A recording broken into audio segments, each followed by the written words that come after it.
Greetings, Earthlings! This is Captain Cody of the Nostalgic Nebula, and today I'm going to be breaking down for you the new trailer for Predator Badlands, one of two new Predator-related projects by director Dan Trachtenberg. And before we get to that, do me a solid and like and subscribe. The trailer opens by revealing a trophy case filled with monstrous-looking skulls, reminiscent of the one seen at the end of Predator 2. And much like the Alien vs. Predator teaser in that film, there may be another franchise crossover in the works. According to fans, the centerpiece of the trophy case seems to resemble the skull of the aliens featured in the Independence Day films. Now, what is this? Is this a harmless Easter egg put in there for our amusement? Or is it an indication that there is some kind of shared universe between Predator and Independence Day? After all, Disney does own both franchises. It's probably nothing. Some of the other notable skulls include a couple that look like oversized human skulls, which some fans theorize belong to the massive engineers of the Alien universe. There is one that to me looks like it could be the real-world skull of the Gigantopithecus, an ancient and extinct ape that stood up to 3 meters tall in prehistoric China. Gigantopithecus was also the basis for King Louie in the live-action Jungle Book movie. Is this the skull of King Louie? Speaking of prehistoric, that looks like a T-Rex. Now, I'm no big city paleontologist, so that really could be any number of theropod dinosaurs that shape.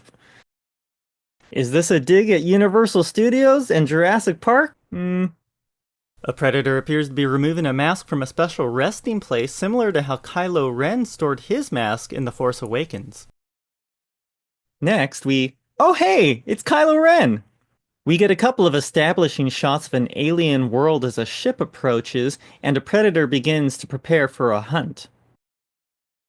Keen-eyed fans will recognize the Metacomp, which houses medical tools, as well as the Combi-Stick, which is the iconic extendable spear. The next shot is a huge deal as we are introduced to Elle Fanning's character Thea, who immediately is revealed to be a Weyland-Yutani android, confirming that at the very least the Alien universe is connected to the Predator universe, though the Predator universe may not necessarily be connected to the Alien universe.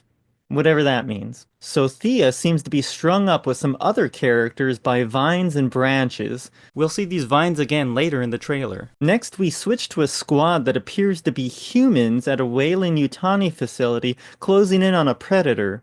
The next shot brings us up close to some kind of a diabolical-looking spiny plant that appears to fire its spines as a defense mechanism as our hero runs through a field of the things. Next, we have, oh hey, Darth Vader!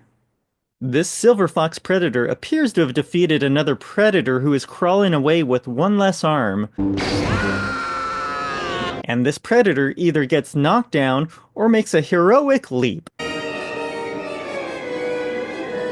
So this fellow in the cape may be a live-action version of a classic Predator action figure called the Clan Leader, who featured a pair of whipping dreads.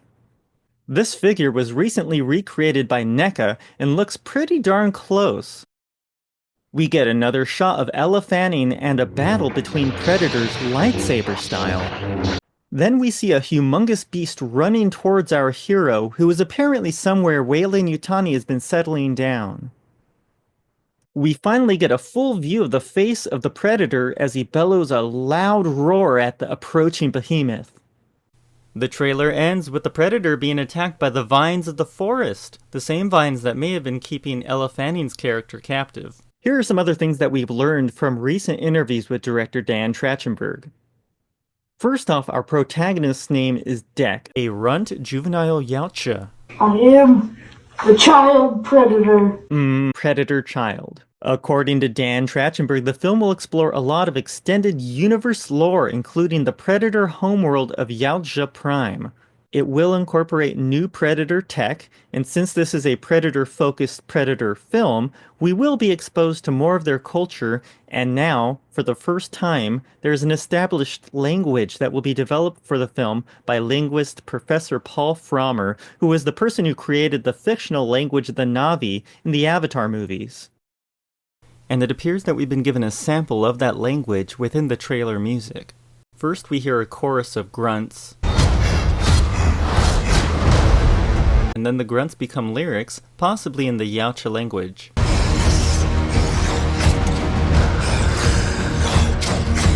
Check out the chompers on that background character. According to my translations, the lyrics read, "Every man wants to be a macho man, to have the kind of body always in demand." Just kidding. The only word that I can definitely discern is Yautja. Yahtzee! Trachtenberg wanted a stunt actor to portray the young Yautja and tapped Demetrius Schuster-Kalamatangi, who auditioned by traversing several obstacle courses that would show off his athletic ability.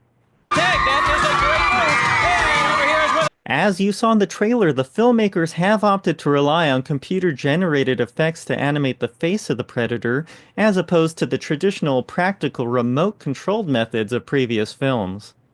According to Dan Trachtenberg, this was done to allow greater expression in the face, since they will be in full view more than any other Predator film. According to Bloody Disgusting, who got a sneak peek at the first 20 minutes of the film, one of the Predators we see deck fighting in the trailer is his brother, and the planet he is on, filled with killer plants, is Kalisk, the Death Planet, which he has chosen as a hunting ground to prove himself to his clan. According to Trachy, some of his influences for the film include Frank Frazetta, Conan the Barbarian, The Book of Eli, Mad Max 2 The Road Warrior, Shane, and Clint Eastwood movies. When it comes to the relationship between Android Thea and Yautja Dek, Trachtenberg has taken inspiration from video games such as Shadows of the Colossus.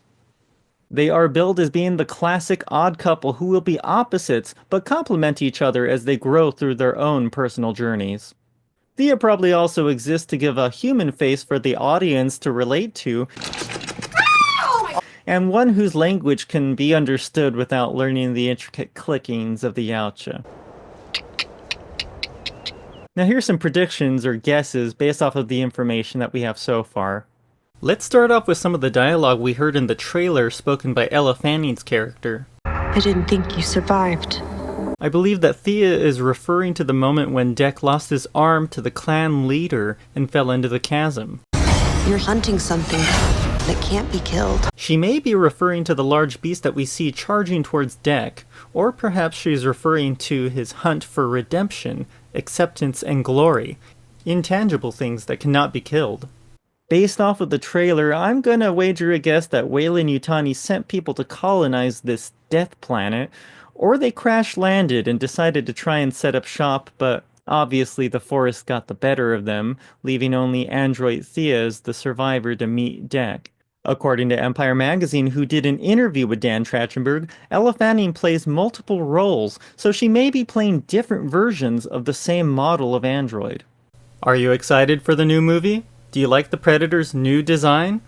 And what about the story? This is the first Predator-centric film, so it does run the risk of demystifying the Yautja a little too much, at least for people like me who didn't read the comic books and only know the Predator as a sort of space boogeyman. I have enjoyed the tiny slivers of Predator life that we've been given in the movies over the past couple of decades, so this could be highly entertaining if done right. We'll see.